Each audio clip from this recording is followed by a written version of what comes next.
আসসালামু আলাইকুম রহমতুল্লাহি ওয়াবারাকাতু। আমরা আজকে দেখব practical estimating and costing. So এখানে আমরা হ্যান্ড ক্যালকুলেশন এবং এক্সেল শিটের মাধ্যমে কিভাবে ক্যালকুলেশন করতে হয় সেটা দেখাবো। আমি MD Tuhin Hossain, civil engineering, national institute of engineering and technology থেকে। সো চলে যাই আমাদের মূল স্লাইডে। আচ্ছা, এখানে এস্টিমেশন অ্যান্ড বেসিক থিওরি নিয়ে আমরা এখন কথা বলবো। প্রথমত একটু বেসিক নিয়ে কথা বলি। হোয়াট ইজ অ্যান ইঞ্জিনিয়ারিং, অর্থাৎ ইঞ্জিনিয়ারিং কি বা ইঞ্জিনিয়ারিং কাকে বলে। ইঞ্জিনিয়ার বা প্রকৌশলীরা হলেন দক্ষ ও প্রযুক্তিবিদ, গাণিতিক ও বৈজ্ঞানিক জ্ঞানের প্রয়োগ ঘটিয়ে সমস্যা নিরাপদ এবং অর্থনৈতিক গ্রহণযোগ্য সমাধান খোঁজাই প্রকৌশলের কাজ।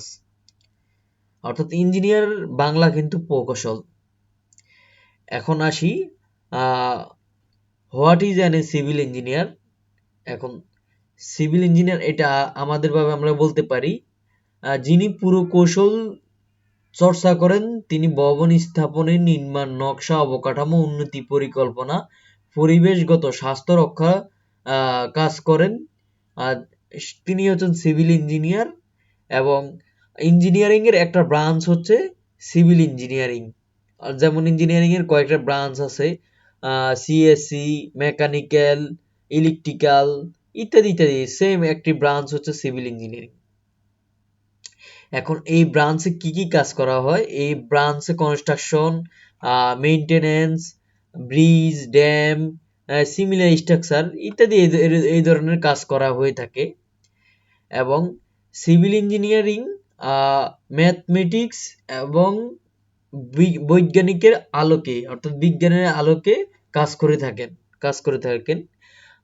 সিভিল ইঞ্জিনিয়ারের মধ্যে কয়েকটা ব্রাঞ্চ আছে, যেমন কনস্ট্রাকশন এবং স্ট্রাকচারাল ইঞ্জিনিয়ারিং, তারপর হচ্ছে transportation engineering, hydraulic engineering, geotechnical engineering. এবার আসি, what is A full meaning civil engineering. এখন সিভিল ইঞ্জিনিয়ারিং এর ফুল মিনিং কি? সিভিল ইঞ্জিনিয়ারিং এর ফুল মিনিং হচ্ছে কনস্ট্রাকশন, অর্থাৎ সিভিলের ফুল মিনিং হচ্ছে construction, investigation, information, labelling, construction, investigation, এখানে একটি শব্দ মিসিং হয়েছে। Construction, investigation, various, information, labelling হবে এখানে। ইনভেস্টিগেশনের পরে ভেরিয়াস হবে। আচ্ছা, এখন আমরা সেকেন্ড স্লাইডে যাই, থার্ড স্লাইড।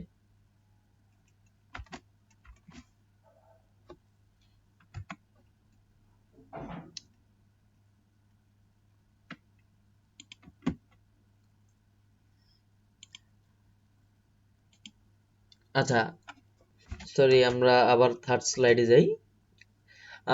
এখন এই ক্লাসে আমরা হচ্ছে বেসিক একটু থিওরি এস্টিমেশন সম্পর্কে জানবো এবং হচ্ছে লেআউটটা সম্পর্কে জানবো, কিভাবে লেআউটটা দিতে হয়। সো আমাদের বেসিক আরেকটা বিষয় হচ্ছে, এখন আমরা যেহেতু এস্টিমেশন এন্ড কস্টিং নিয়ে আলোচনা করব বা সামনেতে কাজ করব, সেজন্যই এস্টিমেশন জানা আমাদের খুবই দরকার, গুরুত্বপূর্ণ, এবং এস্টিমেশন কি তা জানা খুবই গুরুত্বপূর্ণ। এখন what is a estimation and costing.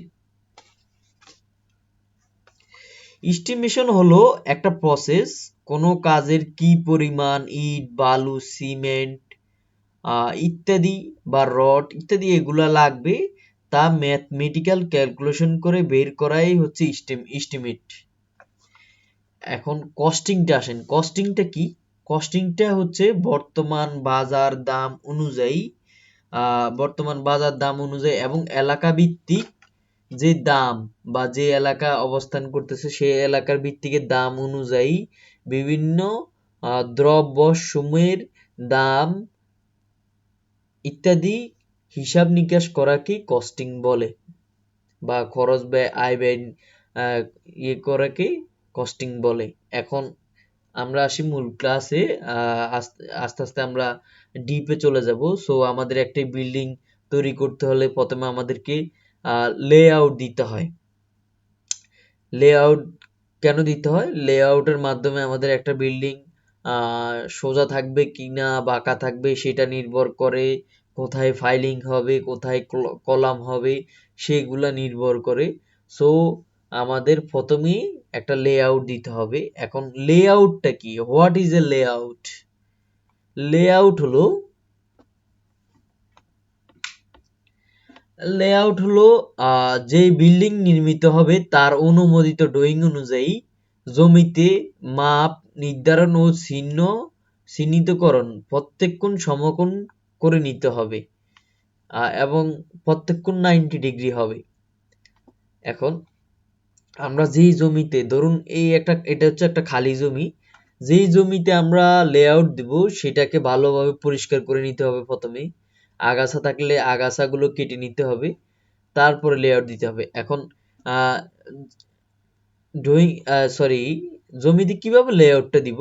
ধরুন এটা আমাদের খালি জমি। এখন আমরা যেই পরিমাণ জায়গাতে কাজ করব সেই পরিমাণ জায়গার ভিতরে এই ধরুন এই মাথায় একটা খুঁটি গাড়াবো, এই মাথায় একটা খুঁটি গাড়াবো, 4 মাথা অর্থাৎ 4টা করে খুঁটি গাড়াবো এবং তার এক কোণার মধ্যে 2টা খুঁটি করে গাড়াবো।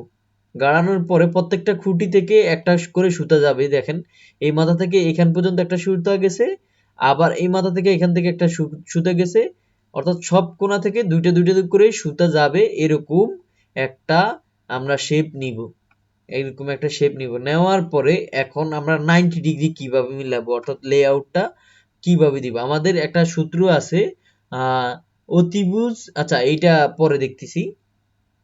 এখন আমরা 90 ডিগ্রি কিভাবে মিলাবো? এই যে লাল চিহ্ন দেওয়া আছে, সো আমরা আমাদের সুতার এই মূল পয়েন্ট থেকে যে কোনো একদিকে 3 ফিট এবং অপর দিকে 4 ফিট নিব। 4 ফিট নেওয়ার পরে আমরা এই সুতা থেকে এই সুতা বরাবর মাপলে 5 ফিট পাবো। 5 ফিট পেলে আমরা মনে করব এটা 90 ডিগ্রি অবস্থানে আছে। 90 ডিগ্রি অবস্থানে আছে। এটা হচ্ছে যে একটা ফর্মুলা। এটাকে 3-4 ফর্মুলাও বলা হয়, 3-4-5 ফর্মুলাও বলা হয় আমাদের দেশে। আর এখন এইটার এই কোণা থেকে এই কোণা শেপ মিলাইতে হলে আমরা পুরোটা অর্থাৎ সাইডটা ঠিক আছে কিনা তার জন্য মিলাইতে হলে আমরা একটা সূত্র প্রয়োগ করতে হবে। সূত্রটা হচ্ছে অতিভুজ ইকুয়াল টু রুট ওভার লম্ব স্কয়ার প্লাস ভূমি স্কয়ার। লম্ব স্কয়ার প্লাস ভূমি স্কয়ার, অতিভুজ ইকুয়াল টু, এটা হচ্ছে অতিভুজ আর এটাকে আমরা ধরি ভূমি, এটা হচ্ছে লম্ব। সো আমাদের লম্ব আছে ধরেন 40 ফিট এবং ভূমি হচ্ছে 50 ফিট। লম্ব আমরা ধরি এ স্কয়ার এ আর ভূমি ধরি আমরা বি। এখন সূত্রের মাধ্যমে আমাদের এ এই যে এ এ হচ্ছে 40 স্কয়ারের স্কয়ার প্লাস এবং বি 50। এখন এটাকে আমরা ক্যালকুলেশন করলে 64 সামথিং ফিট আসে। এটাকে আমরা সেন্টিমিটারে নিয়েছি, এই যে ফিটটাকে সেন্টিমিটারে নিয়েছি বা ধরে নিতে পারেন 64 ফিট 1 সেন্টিমিটার। সো আমরা পরবর্তীতে এভাবে মাপবো, মাপলে যদি দেখি না আমাদের মান এরকমই আসে ট্যাপের মাধ্যমে, তাহলে আমাদের লেআউটটা দেওয়া ঠিক আছে এবং সোজা আছে, সবকিছু ঠিক আছে। সো আমরা আগামী ক্লাসে দেখব ফাইলিং। সো এটা আমার ফার্স্ট ভিডিও, যদি কোনো ভুল বা কথা প্রবলেম হয় আপনারা বলতে পারেন। ঠিক আছে, ধন্যবাদ, আসসালামু আলাইকুম।